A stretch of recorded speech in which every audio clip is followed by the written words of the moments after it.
Hey everyone. So today we have Ian of Charthop, one of the leading people operations platform. Now, when you think HR, what jumps in your brain? Specifically HR tech. If you think boring, you're not alone. That's where I sit. And in this episode though, we're going to find a way, I promised you, to make it exciting, which is really hard to do, but I promise you this episode is going to show you how HR tech is a massively, massively important field. Also, we're going to show you how HR is more than human resources, but is the intersection of talent and technology. Specifically, when looking at Ian, he's not what you would expect a CHRO to look like. His background is actually technical and computer science. And an added bonus is we're going to also have Tony in this episode. So whether you are a CHRO or a CEO, you really need to deeply understand this intersection of talent and technology, and this episode is going to help you do that. I really also want to call out, every single time you hear the word AI right now, I want you to think AI without the right talent strategy is totally doomed to fail. The reason for that is because no matter how good AI is, you still need people that you trust to execute and take ownership. I can't ever imagine a world where we make money or save on cost by having it fully being replaced by an AI. And if that's the case, don't even bother listening to this podcast. But I want you to enjoy this episode, and then most importantly, go drive some change. A little bit of the context of how this episode even happened, and I think you both are going to laugh, Tony and Ian, and then also it'll actually set the stage because Ian, we don't usually let in HR tech people. Just a heads up. Usually it's a little too boring. You guys always say the same thing and act like it's cool. Vendors are But really lame. They really always talking their book. You're a little different, but so I'll give you some context. So we were at South by Southwest in the most boring networking event ever, and somehow the only business card that was attractive was Charthop. So not even you. And then Tony, you two happened to connect. And so for you listeners out there, just know that it's really hard to get through the noise of HR tech because it's so boring. But Ian was one of those that was able to do it. And so I wanted to make sure I threw out that context there. And Ian, we get PR requests like daily from HR tech people. And it's so funny because it's all the same crap, but you're different. So you listeners out there, I promise you, it's going to be a really, really good episode. And we have Tony on as well, which Ian, you also passed the Tony filter because he doesn't come on every episode. So now I'm nervous because I don't want to waste both of your times. I'm honored. Let's do this. I know. I'm honored too. But let's start with Ian, you and your background and the fact that you went from theater to Live Nation to CTO, right? To now sitting in this HR field, which Tony, that fits our narrative of like, hey, talent is no longer just I majored in HR. It can be a tech person, a business person, you name it. But Ian, how the hell would you describe yourself, your background, and what led to Charthop? I think I've always just followed things that brought me energy, that brought me some positivity. I've been building tech for a very long time, but I was always interested in tech, not like for its own sake. Like tech is cool, but I think tech's impact on people is really where it's most interesting. Like, how can the way technology is shifting, like how can this like change the way we work or the way we relate to each other? I just think that's like interesting. And obviously, I studied theater and comp sci in school.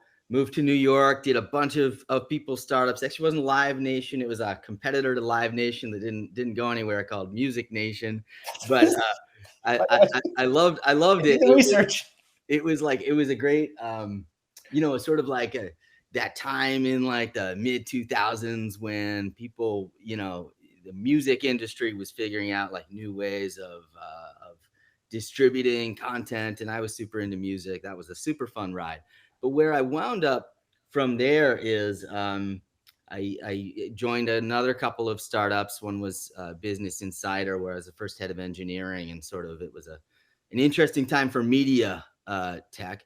But then I started a company, and the company I co-founded was called Sail Through. We were a marketing tech company, uh, really at a time when like marketing tech was just shifting. Like we were going from the same message is going to go to everybody to something much more personalized and individualized. And like that company scaled very quickly. And we had, some ups and downs along the way.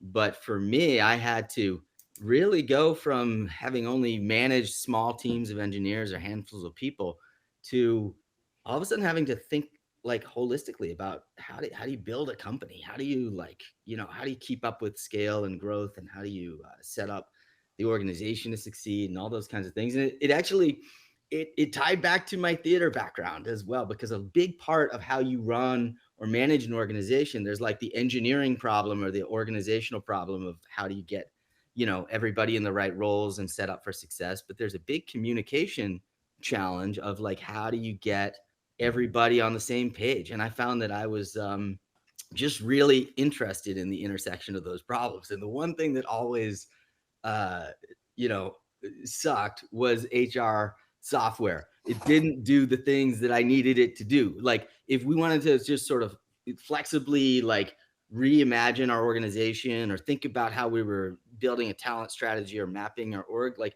the HR software was all built around um, sort of collecting data and storing the data, usually off of like a payroll or something. And when we actually wanted to do anything with that data, we didn't use the software for it.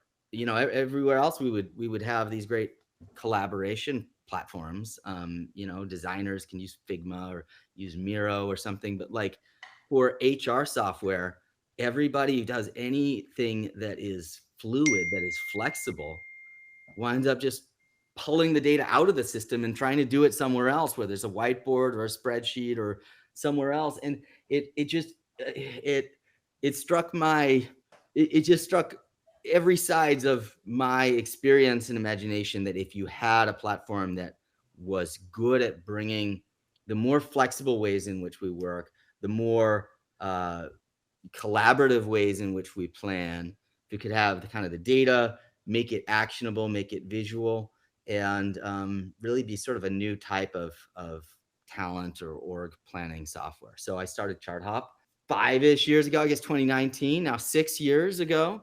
And man, what a time to build anything in this space. It's been crazy, right? I started it like 6 months before COVID, maybe even less than that.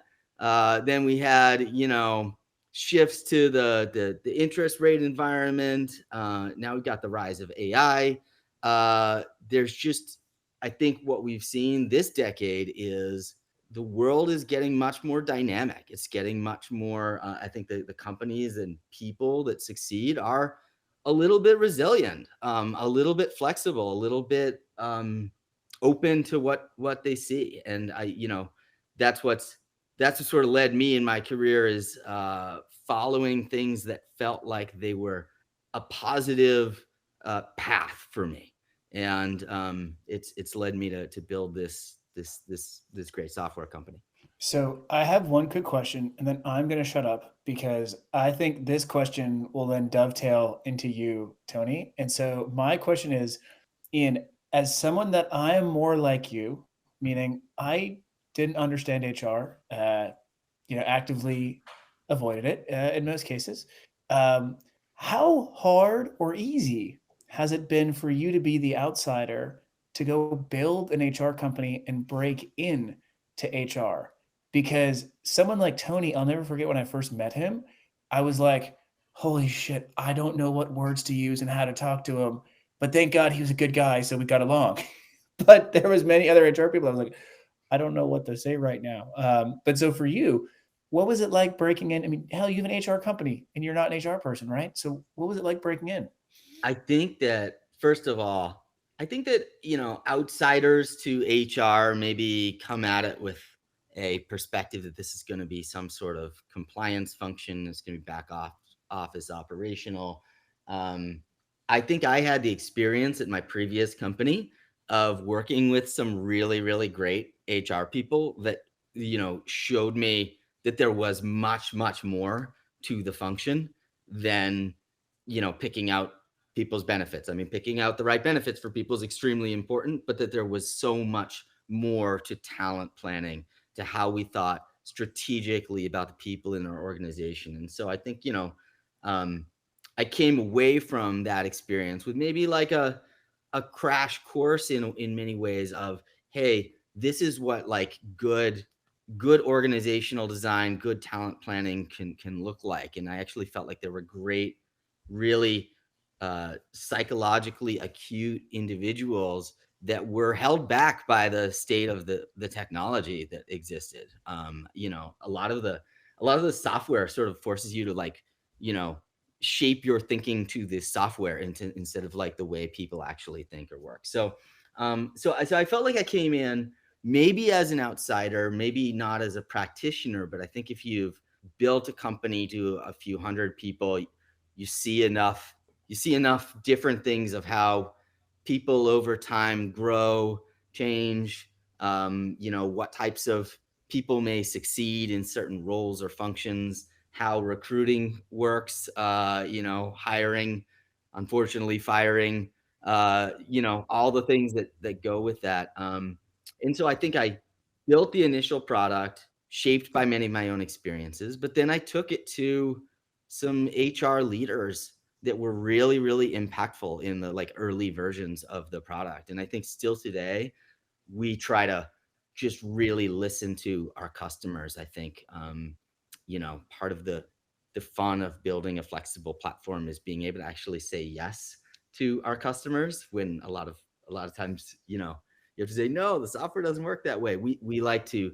really sit with our customers and understand like what are the challenges they're actually facing and how could the software. So I think the like slightly outside inside view has been healthy for the software.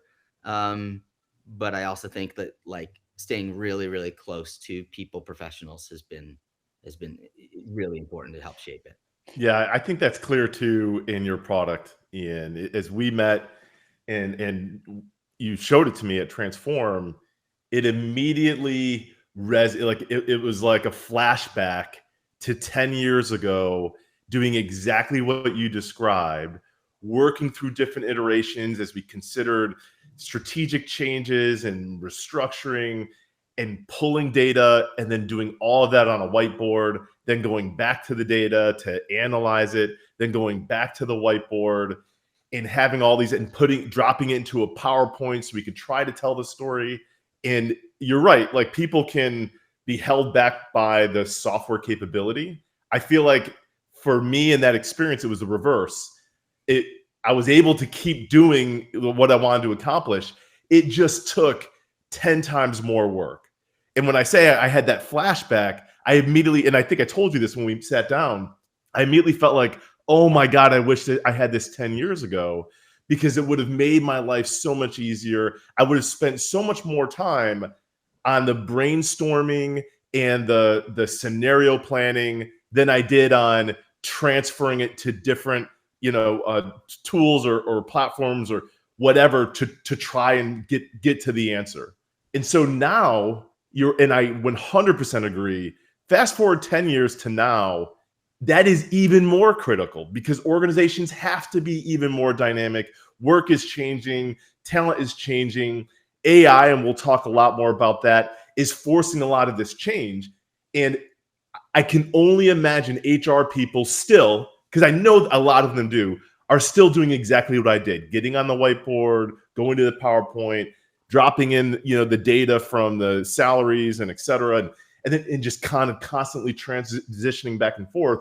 When your product allows them to do it all in one place and even brainstorm different ideas and give you recommendations, it's something I really think enables what is not the future of work, but like the now of work, and what HR leaders, especially strategic HR leaders, need at their fingertips.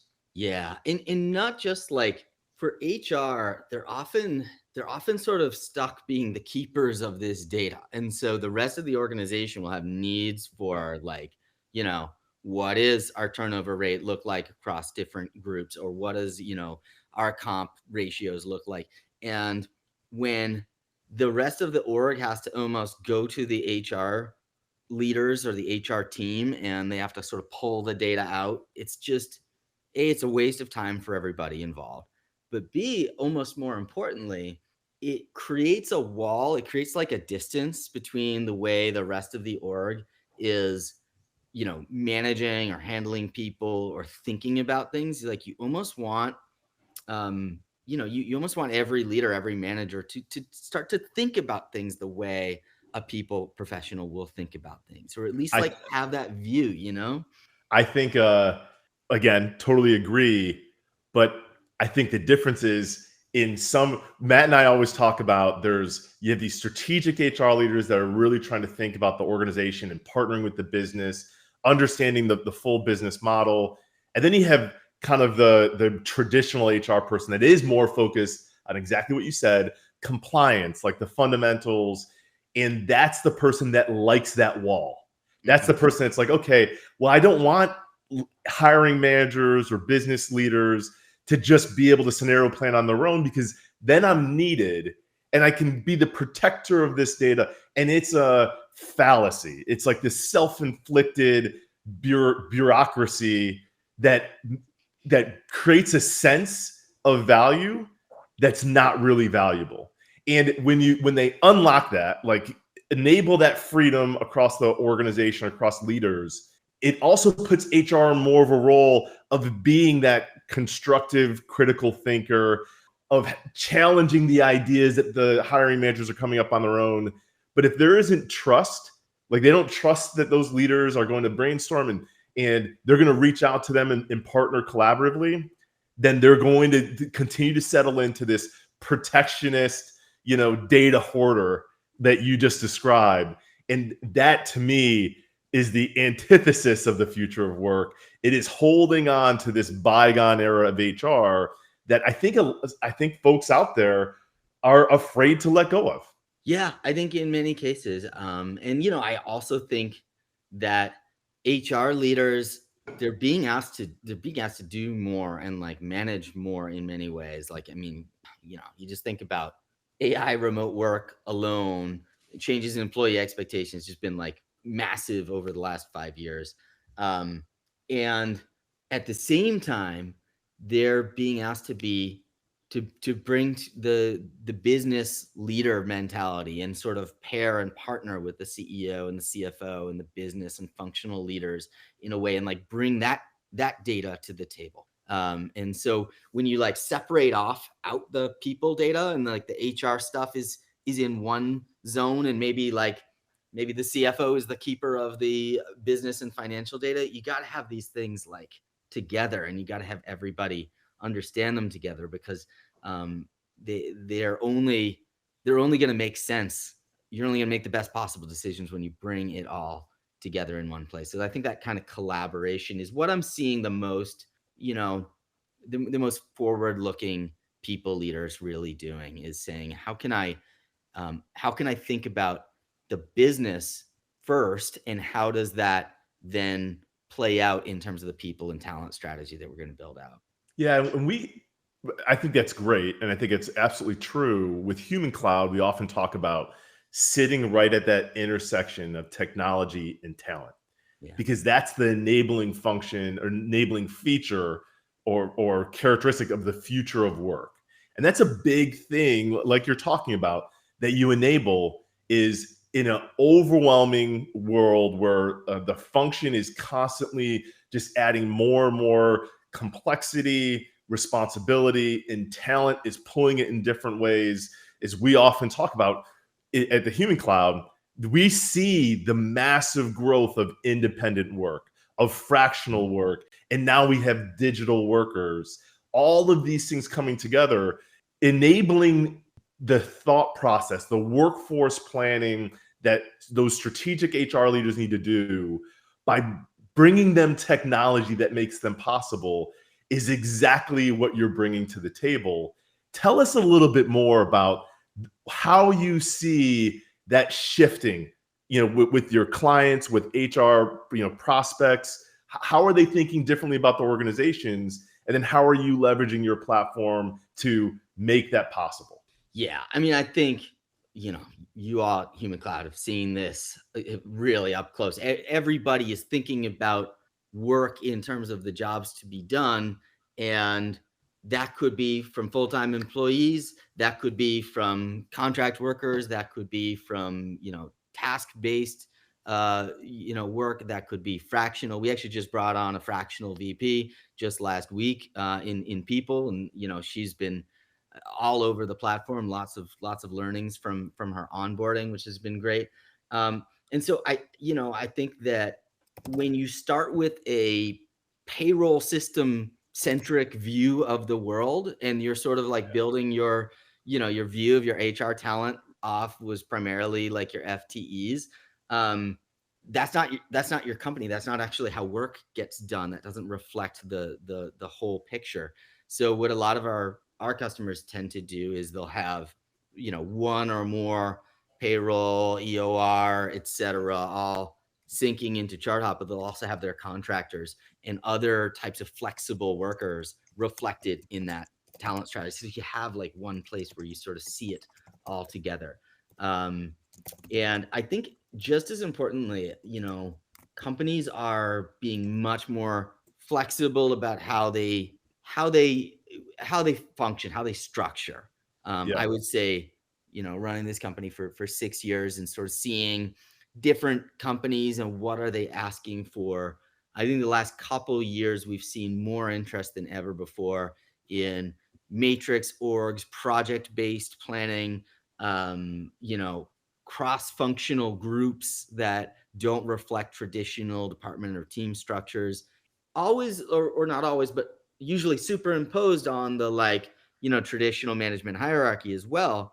But you want to have kind of flexible ways of building up groups, teams that might spin up and shut down, and might involve full-time workers, might involve project-based or contract workers, and have ways to just sort of make sense of that. And again, because our platform wasn't originally built to run payroll, it was built to be this like flexible collaboration data system. We can kind of model almost any org structure in a lot of different ways. And we've added sort of we added like a new visualization to cross-functional groups and all kinds of stuff there. So that's been a real area of flexibility.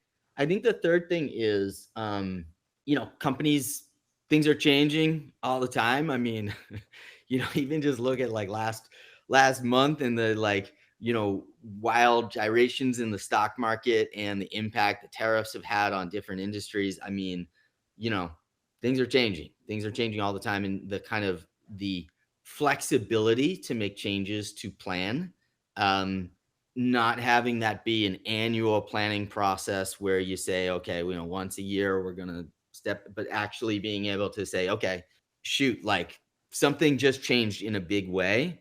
We're going to like in real time adjust, and we're going to start replanning, and we're going to have like all the data in front of us and the ability to model the scenarios like right in front of us, rather than it being this sort of like big, heavy process.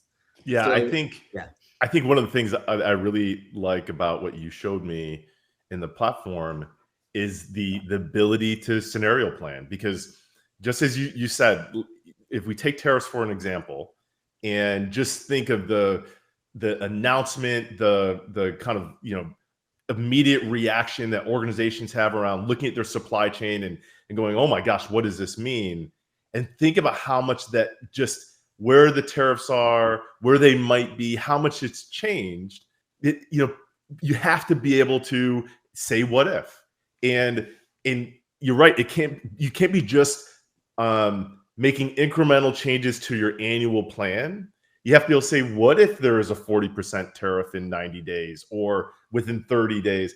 And then also, what if there isn't? What if it goes down to 10%? And what are the things that we can prepare for and adapt when it actually happens, versus just immediately reacting to every announcement? Because as you said in the beginning of the conversation, it is incredibly dynamic and will only continue to be very dynamic, constantly changing. So the ability to build agility into the workforce, which includes being able to pull in different types of talent and flex back and forth and change your team structures, but it also includes the ability to scenario plan and have multiple scenarios so that if something goes into effect, you can pull that lever and put the other ones aside. That I think is so critical to organizations, and it can be incredibly overwhelming for not just HR, but the general managers and the cross-functional leaders that they're all working together with to prepare themselves for, or to go through the analysis and build out those plans and keep them, kind of on the back burner until they know what's actually happening. And they know at the end of the day, regardless of what happens from a policy perspective, the stock market is going to drive their decisions. So they've got, especially at least for public companies, of course. So they've got to be ready, and they can't change their whole supply chain in 30 days, but they certainly can change org structures, and they can shuffle their teams as they might have to change their priorities or the projects within the organization. Yeah. So that's incredible. And your product provides such an enabling function for all of that.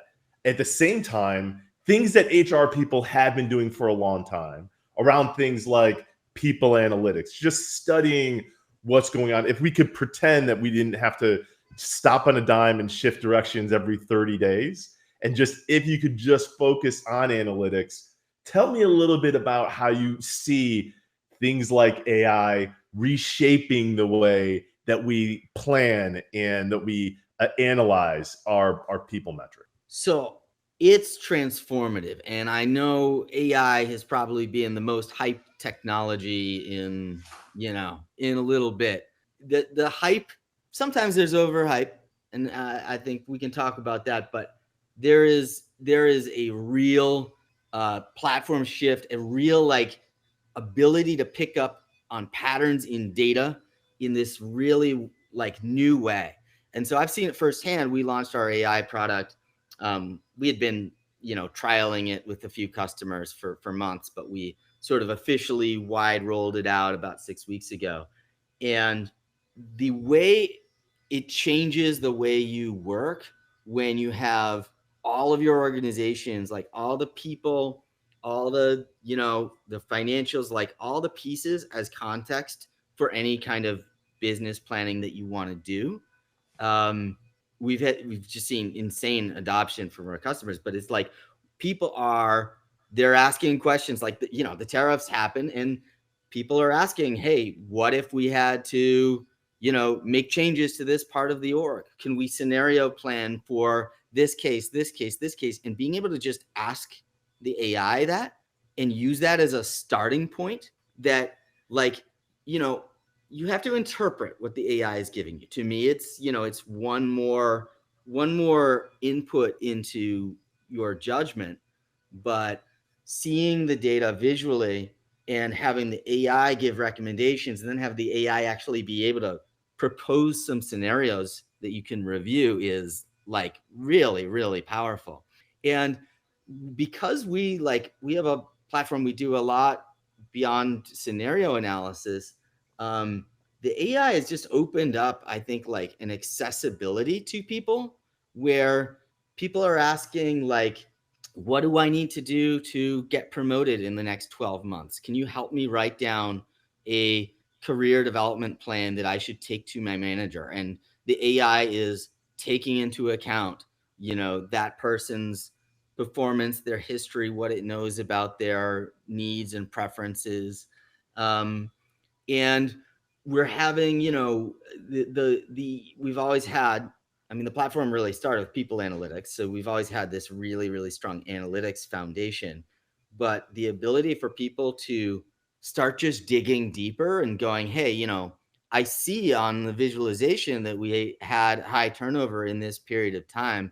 Can we dig a little deeper, analyze, just give me the reasons why this might have happened, and what we could do about it. And the AI can look through both the quantitative data at the high level, maybe, cut turnover by different dimensions. But it can also incorporate qualitative data. It can look at things like what's coming back from engagement surveys, or what have people been surfacing or bubbling up as points of frustration in their one-on-one notes. Like, just having this, like, it feels like a step change in terms of what is possible. And what we're sort of seeing, or the way we see it, is for an HR professional, you know, I talk to HR leaders all the time, and they're all using tools like ChatGPT and Claude. But those tools don't have the level of context about your specific organization. And having the AI like immediately understand who your people are, what your org structure looks like, maybe what are the, the challenges that you face as an organization, what your business metrics look like. I actually think, like, 6 weeks into public rollout, I think we're scratching the surface of what's possible here. So I do think that that's going to change the people function in a lot of ways, but it's going to elevate. It's going to take the people leader away from, let me spend 10 hours going and digging through this engagement survey, to actually get like very quickly to the right insights and surface them. And the people leader who is, has like psychological acuity and is good at working with people and understanding how to translate maybe data that we're getting to what that practically means for different leaders or different orgs, is going to just really have I don't know if you want to call it a cyborg approach, but like the AI data analysis combined with the human is going to be, I think, a really new way of managing people in organizations. It's going to be exciting to see. It's exciting just to talk about. And you mentioned, hey, HR leaders are already at least experimenting with things like ChatGPT, and more often than not, they're leveraging those tools to get them 25, 50, 60% down the road. But they're still making decisions. They're still hitting send on those communications. They're still, driving the collaboration cross-functionally. And I like that you said, instead of the HR person like digging into the engagement survey results to try to figure out what happened, the ability that this gives them to link that to the actual people analytics and metrics and whatever else it's pulling from within all the organization, gets them 50% down the road in thinking about what to do about it next, in all the different scenario planning, in building new culture building programs, or like you referenced, what types of career development strategies should we be considering. When you can pull all that together rather than just trying to do it in your head, it gives you the suggestions and you can analyze those. It's still the HR person that's taking it to the next step, making the decision, driving the implementation.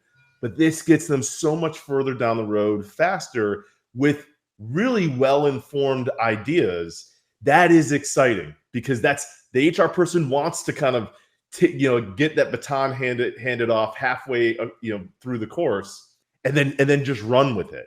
And I think when even if it's just experimenting, scenario planning, asking questions, even if it's just in that experimental sandbox type space, I think it shows them the possibilities. Like, okay, this can do this. What else could we be doing even within our own function to accelerate our progress throughout the year? What priorities should we be changing because we have this new cyborg capability? I think that's really exciting, especially for those HR people that are feeling overwhelmed in their jobs already, and are also feel a bit intimidated about what all this possibility is. We see it all the time. We talk to organizations about, they have a traditional talent model, and we talk to them about flexible talent. We talk to them about on-demand talent and contractors. And even when they get to the point, they're like, this seems like a really good idea, but man, like, this feels really scary to add this to the already complex, series of things I have to manage. I don't know if I can do that. I need an easy button. And when you can bring it up, I think to be able to be more dynamic as an organization, they have to get a little bit more complicated. But if you can make the complicated simple, and leverage that to make better decisions or leverage that to make better recommendations, how much more effective and how much more powerful can that function be when they're serving the rest of the organization? Yeah. And that's what I mean, just from what I've seen, and honestly, and I use Charthop AI every day now to, make our own organizational decisions. It is the easy button. It is the easy button to be able to just say, like, hey, I'm wondering about this particular thing. Like, go find out about it for me. And you don't have to, like, know your way around where, who set what in what field, or go digging through data. It's just the AI will go and it'll find it for you and it'll put it in front of you. And all of a sudden it's just like so our people leader who joined us last week, our new people leader, she's used, I think, ChatGPT for all kinds of things in the past. And as soon as she started using the AI, it's like, oh, I see it flip. Because once you have the AI that actually knows your organization, can find and reach out for the right data, it's just a huge step change. So yeah, and I think this is the hook for a demo. Let's face it, because what we're not talking about or showing people now that you just alluded to, that you showed me while we sat down at Transform, is not just that you can ask questions like you do ChatGPT and it spouts out a response and you're like, okay, like this is interesting, but it shows you where it's pulling the data from, and it does it real time, and it pulls it all up. So it's not like you're like, oh, we got it from here, so now I have to go chase it down. No, just click on it, and now you can dive even deeper. That to me is the assisted part of it. It's showing all its work, the long form division, and that you can follow all of the different thought process is incredibly. Talk about trust building. It builds a lot of trust for the user, because they go, okay, great. Like, you not only saved me trouble not having to hunt this down, but I understand where it all came from, and now I can lean into it any way I want. And that's really unique. And I think it also is just really freeing for that HR person that wants to experiment but is worried about what the output they get. They get all of the sources, and everything gets pulled up for them to make it really easy. Yeah, I think that's why, like, my personal view is that, like, a pure AI, like, oh, I'm only going to get answers from the AI, is not the way to go, at least for HR data, where it is like, you have to, you're dealing with people's, their livelihoods, right? Like, this is stuff you have to get really right, on all kinds of levels. And so I think, like, that was one thing we felt was core to launch anything or put anything in front of, was it has to do the side-by-side view, where you can verify the data, you can see how it got to its answers, and you can actually, you can use the AI to pull up the data and then use that as a jumping off point to explore from there. Or you can ask follow-up questions to the AI and it'll keep driving. Like, I don't want a robot to do my job. I want a robot sidekick that will help me. Like, that's the way I think about it when I'm thinking about these decisions. Can I ask you two a very, very simple, basic question? And so, because you two nerding out, and I love it, but I have a very, very basic question, and that is literally just, why doesn't HR have more of a seat at the table? And let me tell you why I asked that. So Microsoft came out and said 30% of its code is now written by AI. If we extrapolate that into something like marketing, that probably means that 80 to 90% can be done by some sort of AI. Then we look at things like corp strat or legal, where, okay, like probably 30 to 60% of that can be done. But so AI to me is more of just like a signal that, holy crap, talent is more important than ever. But how come? Ooh, look at Tony ducked out. Thank God we have full Tony. Tony's like too controversial a question. I'm dipping out on this one. I'm out. I'm out. But no. So, I mean, obviously things need to change. But how come HR is not looked at as just like a head of innovation or a head of engineering? Or how come, right? Is it as simple as like it just is? Like what would you say is some of the main blockers for HR to be strategic? I think there's been a historical perception of HR, and maybe it's, because HR evolved out of the finance function and many orgs have HR reporting into finance, like, is a back office compliance oriented function.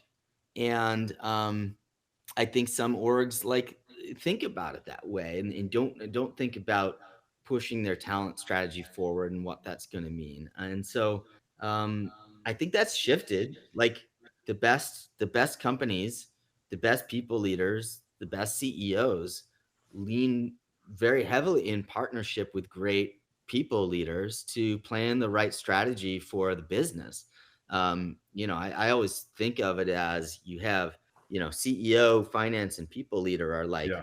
that's the sort of three that can really look across the org and think about all the different dimensions together. And so I think I think HR folks have been limited in many ways by the perception of the role and held back by some of the technology, honestly. Like when you're not able to present insights to the business outside of the cost structure or headcount of different teams, that's going to inherently limit. So I think, like, especially with this transformation of work that's going to happen, whatever happens with AI, however many jobs it changes, or some jobs will be replaced, but some jobs are going to be new jobs. They're going to be like totally different than what we imagined in the past. HR is going to be critical to figuring all of that out, maybe more so than ever. So I'm hopeful that there's been more interest in HR tech the last like 5 years, this period of time that I've been building Charthop, and my hope is that the newer generation of systems, Charthop being one of them, is built on a little bit of a like fundamental assumption that HR is going to be a strategic partner at the table. HR driving people strategy is going to actually reflect how we create and shape what the workplace or workforce of the future looks like. And the companies that don't get that are probably not going to navigate this like shift as well as they could. Yeah, I think HR having a seat at the table is something we talked about back when I was in college studying HR. Like to me, it's not about whether or not HR has a seat at the table. Maybe it is in some small companies, or maybe it is in really old school companies. But the fact of the matter is that that strategic shift happened years ago, I argue, led by Jack Welch and Bill Conti at GE, and setting that as the example, that trifecta that Ian's talking about with CFO, president, and HR, and really leveraging HR as a business partner and not a personnel function. And as that evolved strategically, certainly the role evolved. So I think the question is less about does HR have a seat at the table? It's more about how does HR leverage that seat to drive influence and own the decisions and direct the decisions for the organization. And so if you're making an announcement about we're going to reduce this many people because of AI, hopefully HR has been a part of that conversation. Typically, they're also backing that up with, this is how we're going to leverage a reduction that we think is possible and is important to drive productivity in the organization to make reinvestments in the next generation of talent that we need across the organization. And then what does that look like? Because it's never as simple as you just cut a bunch of people. I don't fundamentally believe that. It's about what else do you do? It certainly can include cutting people, but it's typically going to include building plans to continue to develop your workforce. Because if all you're doing is cutting people, the ones that don't get cut are going to start to resent you too. And they're going to start to fear. And fear, no matter what you see, fear is not a good way to manage culture in an organization, but support, building trust, and creating opportunity is. And that's, as Ian described earlier, whether it's a cyborg or a sidekick, like that is the way that we envision leveraging AI and technology and HR being empowered to be more of that influential leader. And I think it's critical because it is so hard to be in HR right now, because you still have to have personnel function responsibilities, but you also have to have the ear of the CEO and the trust and talk to them about every scenario you're planning. And you have to work collaboratively across the other functions, including legal and partnering with procurement on sourcing and all these different things, while at the same time juggling an employer brand and how you project yourself out in the market and how you recruit and make decisions about talent. So as that gets harder and harder, if we're not leveraging technology, the job becomes more and more impossible. But if you have technology like this that gets you 50% down the path or down the course, it makes it a lot easier. And you're able to leverage your critical thinking skills a lot more than your practical planning, tactical execution skills. And that makes HR people, I think, even more valuable, and they like the job that much more as well. I love it. Well, listen, Ian, I'm intentionally cutting you off because this is going to be the first of many conversations that we'll have. And I think it's beautiful. It's beautiful to see you two HR nerds just HR out, especially since, Ian, you were a theater and comp sci, not HR all the way. So we can't wait to see that. I think the most important question for our listeners right now, Ian, is where can they find you? And I'm going to throw an extra question. What should they do right now? Should they forward this episode to their boss, to their CEO? Should they go do a demo of Charthop? What is that one thing they should do right now? Well, go to charthop.com, check our stuff out, sign up for a demo. I think whether Charthop makes sense for your org right now or not, I think that you want to know about what is possible and what exists in the world today.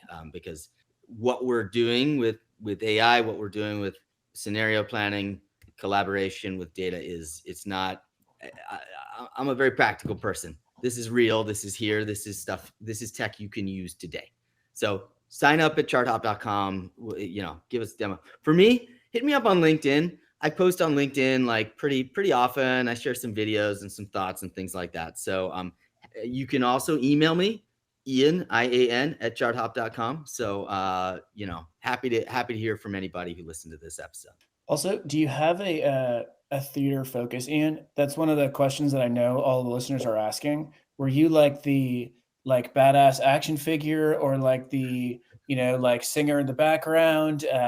What was your theater specialization? I'd say I probably went with like quirky roles. I was like, I was like, character actor that did some interesting type of stuff. We could probably fill a whole nother podcast with some of my theater days. We easily could. Matt knows I've got an extensive theater background too. Ian, I don't know if we talked about this. I don't think we did talk about this. All through since 5th grade, my first show was Oliver. All the way through, I was Tony in West Side Story in college. That was my last one, but I loved it. I wasn't actually that good, but I certainly was passionate about it. So I'm sure we could not only talk about like our experience, but also shows we enjoy seeing as well. So yeah, let's have another podcast. Let's do it. Yeah, no, it's the best. I got a 5-year-old right now, and I think he's a pure showman. So I will, it's exciting. It's fun stuff to do, especially when you're a kid. So here's the challenge, and Ian, I have you publicly recording this, so you're going to have to say yes, and it's going to be really awkward. So here's the challenge that I have between Human Cloud and Charthop. So we're going to find the top 3 customers of 2025, and what we will do is we will give them a theater experience with both Ian and Tony for the top 3 customers, okay? And here's the best part that I'll throw in is that Tony's partner and I want nothing to do with this. We'll be grabbing a beer, probably next to whatever theater house you go to. And so when you losers get back, then we'll hang out with you. But so I'm putting it on the line, a Human Cloud and Charthop theater experience, top 3 customers, have to spend at least $1 million, have to actually move your org forward. But how's that sound, Ian? You down for the theater experience? Perfect. Let's go. Okay. Let's make it happen. I'll pick the dim sum place, and you 2 nerds can pick the theater experience. Perfect. All right, guys. Ian, thank you for hopping on, man. Awesome. Thanks so much, guys. This was great.